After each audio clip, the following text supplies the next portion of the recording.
तो गाइस कैसे हैं आप सब लोग। गूंज के एपिसोड 03 के साथ हाजिर हो। तो लास्ट एपिसोड के एंड पे हमने देखा था कि हमारा कैशिन जो होता है वहां पर जैगुआर योकोयामा को हरा देता है। जैगुआर योकोयामा को हराने के बाद उसे वहां पर से एक ऑर्ब मिलता है जो कि उसके हाथ में अब्जॉर्ब हो जाता है और उसी के साथ विंडो ओपन होती है और उसे कहा जाता है कि तुमने योकोयामा को हरा दिया, जिसकी वजह से तुम्हें यहाँ पर 25 पॉइंट्स मिले हैं जो कि तुम्हारा रिवार्ड है। और इसी के साथ ही वो हैरान हो रहा था कि उसी के विंडो के अंदर से वो लड़की अपीयर होती है जो कि एडमिनिस्ट्रेटर होती है। वो उसे कंग्रेचुलेट करती है और कहती है कि तुम्हें बहुत ज़्यादा बधाई हो, तुमने यहाँ अपना फर्स्ट किल कर लिया, तुम्हारा फर्स्ट किल कंप्लीट हो चुका है, तुम्हें यहाँ पर 25 पॉइंट्स मिले हैं। इसलिए प्लीज यहाँ पर और पॉइंट्स को इकट्ठा करने के लिए और ज्यादा किलिंग करते रहो। तुम्हें यहाँ पर और लोगों को मारना होगा ताकि तुम्हें और ज्यादा पॉइंट्स मिल सके। जितना ज्यादा तुम यहाँ पर लोगों को मारोगे उतने ज्यादा तुम्हें पॉइंट्स मिलेंगे, लेकिन तुम्हें खास तौर पर एबिलिटी यूजर्स को मारना होगा ताकि तुम्हें पॉइंट्स मिल सके। और इसी के साथ ही हमारा कैशिन जो होता है उसे कहता है रुको रुको मेरी बात सुनो, लेकिन वो सिर्फ और सिर्फ एक रिकॉर्डिंग होती है और वो बंद हो जाती है। तुम्हारा कैशिन कहता है कि ये क्या बकवास हो रही है, ये लड़की मेरी बात क्यों नहीं सुन रही। और इसी के साथ उसे पीछे से फिर से किसी के चिल्लाने की आवाज आती है। तो हमारा कैशिन कहता है कि अब क्या हो रहा है, अब कौन यहाँ पर चिल्ला रहा है। तो इसी के साथ साइड के ऊपर दिखाता है कि एक बुड्ढा और बुड्ढी जो होते हैं वो वहां पर नीचे गिरे पड़े होते हैं और उनके सामने फिर से एक बीस्ट शिफ्टर आ जाता है। एक बीस्ट शिफ्टर जो कि गिरगिट की पावर को यूज कर सकता है। तो वो उन दोनों बुड्ढा बुड्ढी से कहता है कि आप दोनों मेरे अंकल और आंटी हैं, लेकिन आप लोग यहाँ पर से इस तरह से भागकर क्यों जा रहे हैं। इस बुढ़ी उम्र में आप लोग भागकर कैसे जा पाएंगे, क्यों ना चुपचाप यहाँ पर मेरा खाना बन जाओ। इसी के साथ ही वो चिल्लाकर उसे कह रहे होते हैं कि तुम मॉन्स्टर कहीं के हमसे दूर रहो, तुम अचानक से कहां पर से आ गए हो। तो वो गिरगिट उन लोगों से कहता है कि तुम लोग यहाँ पर से अचानक से भागना शुरू कर दिया, जिसकी वजह से मुझे काफी ज्यादा दिल दुखा है, इसी वजह से मैं तुम्हारा पीछा कर रहा हूँ, इसलिए प्लीज यहाँ पर रुको और मेरा खाना बनो। जबकि हमारा कैशिन कहता है कि अब यहाँ पर क्या है, अब ये क्या चीज है, एक बड़ी सी छिपकली कहां से आ गई। यहाँ पर मैं इस वर्ल्ड में जो इन लोगों के पास स्पेशल एबिलिटीज है इनके आंखों के कलर की वजह से होती है, तो मैं आपको यहाँ पर बताने वाला हूँ कि इनमें से किसके पास कौन कौन सी पावर्स होती हैं। तो आप ये सभी लोग यहाँ पर से देखकर इसको याद कर सकते हैं। ठीक है, ये पिक्चर मैं आपको दे रहा हूँ। इसके साथ उस बुढ़े अंकल और उस आंटी का सीन दिखाया जाता है कि जब वो यहाँ पर इस दुनिया में पहुंचे थे तो उस वक्त यहाँ पर क्या हुआ था, उन दोनों को इस दुनिया में लाया गया। और इसी के साथ ही जब उन दोनों की आंखें खुलती है तो वो लोग काफी हैरान होते हैं कि हम लोग कौन सी जगह में आ गए हैं और ये कौन सा सिटी है और सिटी की हालत ऐसी क्यों है। कि वो माउंटेन्स में थे और माउंटेन से डायरेक्टली वो इस सिटी के अंदर पहुंच आए हैं। तो जब वो लोग हैरान हो रहे होते हैं, इसी के साथ साइड के ऊपर से एक बंदा निकल कर आता है और उसे कहता है कि सीनियर्स मुझे लगता है कि आप लोग यहाँ पर रास्ता भटक गए हैं, क्या मैं यहाँ पर आपकी कोई मदद कर सकता हूँ। तो वो कहते हैं हाँ क्यों नहीं, प्लीज बेटा हमारी मदद कर दो कि ये कौन सी जगह है, हमें समझ नहीं आ रही कहाँ पर जाना है। तो इसी के साथ ही वो लड़का उनसे कहता है लगता है कि आप लोग यहाँ पर रास्ता खो गए हैं, चले कोई बात नहीं, आपका ये बेटा यहाँ पर है ना, ये आपको रास्ता गाइड करेगा और आपको यहाँ पर से वहां पहुंचाएगा जहां आपको पहुंचना चाहिए। तो वो दोनों उठकर खड़े होते हैं और उसे थैंक यू बोलते हैं और कहते हैं कि बेटा तुम्हारा बहुत बहुत शुक्रिया, हमें तो कुछ समझ ही नहीं आ रही थी कि इस दुनिया में हम लोग यहाँ पर कहाँ पर जाएंगे, अचानक से क्या हो गया, हम लोग ये कौन सी जगह के ऊपर आ गए। तो इसी के साथ ही वो उनसे कहता है कि प्लीज परेशान होने की जरूरत नहीं। और इसी के साथ ही वो वहां पर अपनी बॉडी को चेंज करता है और खुद से वहां पर अपने आप को मॉन्स्टर बनाकर उनसे कहता है कोई बात नहीं कोई बात नहीं, मैं वैसे भी यहाँ पर आपको हेल में पहुंचाने वाला हूँ, जहां पर जाने के बाद आपको किसी और जगह जाने की जरूरत ही नहीं पड़ेगी। और जैसे वहां पर वो गिरगिट में चेंज हो जाता है, इसी के साथ ही वो दोनों जो होते हैं वहां पर से भागना शुरू कर देते हैं और कहते हैं कि ये क्या तुम तो एक मॉन्स्टर हो। उसी तरह हमारा कैशिन जो होता है वो उस ऑर्ब को ऑब्जर्व करने के बाद वहां पर योकोयामा की डेड बॉडी के सामने खड़ा होता है और इसी के साथ उसे साइड के ऊपर से चिल्लाने की आवाज आती है। तो वो कहता है कि ये तो किसी सीनियर सिटीजन के चिल्लाने की आवाज है। तो इसी के साथ ही वो भागता हुआ साइड के ऊपर जाता है जहां पर वो बुड्ढा और बुड्ढी भागते हुए आगे बढ़े होते हैं और गिरगिट उनका पीछा कर रहा होता है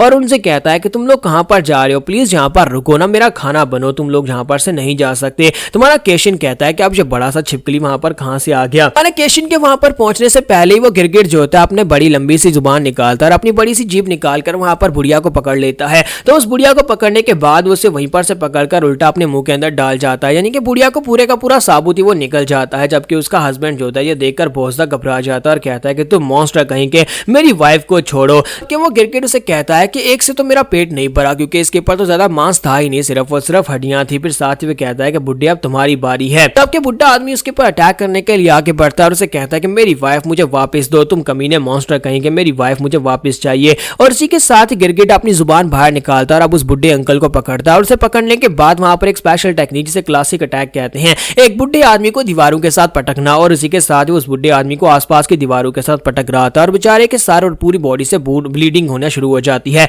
और हमारा कैशिन ये सब कुछ देखने के बाद कहता है कि अगर ऐसा चलता रहा तो वो ग्रैंडपा तो मर जाएगा। और इसी के साथ हमारा कैशिन बड़ी तेजी के साथ भागता वहां पर जाता और कहता है मेरे पास और कोई चॉइस नहीं है, मुझे इस कमीने मॉन्स्टर को भी मारना होगा जिसने एक आंटी को खा लिया और साथ ही अब उस ग्रैंडपा को मारने की कोशिश कर रहा है। और वहां पर जाने के बाद उसे एक जबरदस्त किक मारता है। जैसे वो जाकर उसे किक मारता है तो उसका ध्यान उस तरफ नहीं होता। वो कहता है कि अब यहाँ पर क्या हो रहा है। तो वो कहता है लड़के कि तुम कौन और तुम्हारी हिम्मत कैसे हुई यहाँ पर मेरे सर में किक मारने की। जबकि हमारा केशन जो होता है वो ग्रैंडपा से पूछता है, ग्रैंडपा क्या तुम ठीक हो? फिर साथ ही पूछ रहा था कि यहाँ पर चल क्या रहा है, ये आपका पीछा क्यों कर रहा था। और इसी के साथ ही ग्रैंडपा वहां पर कुछ बोल नहीं पा रहे होते क्योंकि बहुत ही बुरी तरह से वो हिट हुए होते हैं। तो वो गिरगिट जैसे ही हमारे केशन की तरफ देखता है तो उसकी गोल्डन आइज देखने के बाद कहता है कि तुम्हारी आंखें तो यहाँ पर गोल्डन चमक रही हैं, इसका मतलब यह है कि तुम एक वेपन टाइप यूजर हो, इसका मतलब यह है कि तुम भी यहाँ पर इस गेम का हिस्सा हो। तो चलो जल्दी से अपना वेपन निकालो, मैं भी यहाँ पर देखना चाहता हूँ कि तुम्हारे पास कौन सा वेपन है। मैं पहले यहाँ पर तुम्हें अपना इंट्रोडक्शन देता हूँ। उसे अपने बारे में बताता है कि मेरा नाम चैमलियन मैनिकावा है। मेरे लिए बड़ी खुशी की बात है कि तुम भी यहाँ पर आए, तुमसे मिलकर मुझे बहुत ज्यादा अच्छा लगा क्योंकि अब यहाँ पर मुझे और खाना मिलने वाला है। और साथ ही वो अपनी जुबान निकालकर उसके ऊपर भी अटैक कर देता है। उसके ऊपर अटैक करके उसे अपनी बॉडी में लपेट लेता है और उसे कहता है तुम सिर्फ और सिर्फ यहाँ पर एक वेपन टाइप यूजर हो, अगर तुम्हारा वेपन यहाँ पर कोई बड़ी मशीन गन नहीं है तो फिर तुम यहाँ पर मुझे चाहकर भी नहीं हरा पाओगे और तुम यहाँ पर मेरा खाना बन जाओगे। ऐसी वहां पर अपनी जीप के अंदर लपेट कर वो हमारे केशन के ऊपर जोर डाल रहा था। तुम्हारा केशन कहता है कि इसकी पावर तो वाकई में काफी ज्यादा है, ये अपनी जीप के साथ मेरी पसलियां तोड़ रहा है, अगर इसी तरह चलता रहा तो यहाँ पर मुझे सफोकेट करके मार डालेगा, यानी मेरे फेफड़े जो है वो पसलियां फेफड़ों के अंदर दंस जाएंगे जिससे मैं मर जाऊंगा। तो बेस शिफ्टर उसे कहता है क्या तुम्हें पता है कि यहाँ पर एक गिरगिट जो होता है वो बहुत ज्यादा छोटा और क्यूट होता है, लेकिन अगर एक ह्यूमन साइज का गिरगिट हो तो वो कितना पावरफुल हो सकता है, तो तुम यहाँ पर अपनी आंखों से आज देख सकते हो। हमारे केशन के मुंह से वहां पर से ब्लड निकलना शुरू हो जाता है क्योंकि वो उसके ऊपर बहुत ज्यादा दबाव डाल रहा था। तो केशन कहता है कि मेरे इंटरनल ऑर्गन्स यहाँ पर फट जाएंगे अगर मैंने जल्दी कुछ नहीं किया। इसी के साथ ही वो ग्रैंडपा जो होता है फिर से उठ खड़ा होता है और कहता है कि मेरी वाइफ, मुझे मेरी वाइफ वापस दो। तो मॉन्स्टर कहीं कि मेरी वाइफ मुझे वापस दो। तो हमारा केशन उसे कहता है ग्रैंडपा ऐसा मत करो, आगे मत बढ़ो, यहीं पर ग्राउंड के ऊपर पड़े रहो। और इसी के साथ ही ग्रैंडपा जो होता है उठकर बैठ जाता है, जबकि वो जो मॉन्स्टर होता है वो हमारे केशन को उठाकर अपनी की तरफ आगे लेकर आता है और उसे कहता है कि बुड्ढे खूसट कहेंगे तुम कुछ ज्यादा ही अनोइंग हो, पहले तुम्हें यहाँ पर मार डालूंगा। और इसी के साथ ही वो केशन की बॉडी को अपनी जीप के साथ ही ऊपर हवा में उठाता है और उसके उठाने के साथ ही वो बुड्ढे आदमी के ऊपर केशन को दे मारता है। तुम्हारा केशन जैसे वहां पर जाकर बुड्ढे आदमी के ऊपर गिरता है तो बुड्ढे आदमी का काम तमाम हो जाता है। और हमारा केशन उसे कहता है ग्रैंडपा ग्रैंडपा क्या तुम ठीक हो, प्लीज माफ करना, मैं जानबूझकर तुम्हारे ऊपर नहीं गिरा। तो उसे कहता है कि मेरे लिए एक काम करो बेटा, प्लीज मेरे ऊपर एक एहसान कर दो, मेरी वाइफ की मौत का बदला लेना, क्या तुम मेरी वाइफ की मौत का बदला ले सकते हो। और इसी के साथ ही वो बुड्ढा आदमी वहीं पर मर जाता है। तो उसके मरने के साथ ही हमारा जो केशन होता है बहुत ज्यादा गुस्सा हो जाता है और कहता है कि ग्रैंडपा तुम्हें ऐसे यहाँ पर इस जगह पर नहीं मरना चाहिए था। जबकि वो गिरगिट उसे कहता है कि अब जबकि यहाँ पर ये कपल भी मर चुका है तो तुम भी यहाँ पर जल्दी इनके पीछे जाने वाले हो। वैसे भी यहाँ पर इनके मरने से किसको फर्क पड़ेगा, इनको इस दुनिया में सिर्फ और सिर्फ इसलिए लाया जाता है ताकि हमारे जैसे गिफ्ट होल्डर हैं वो यहाँ पर इन लोगों का शिकार कर सके।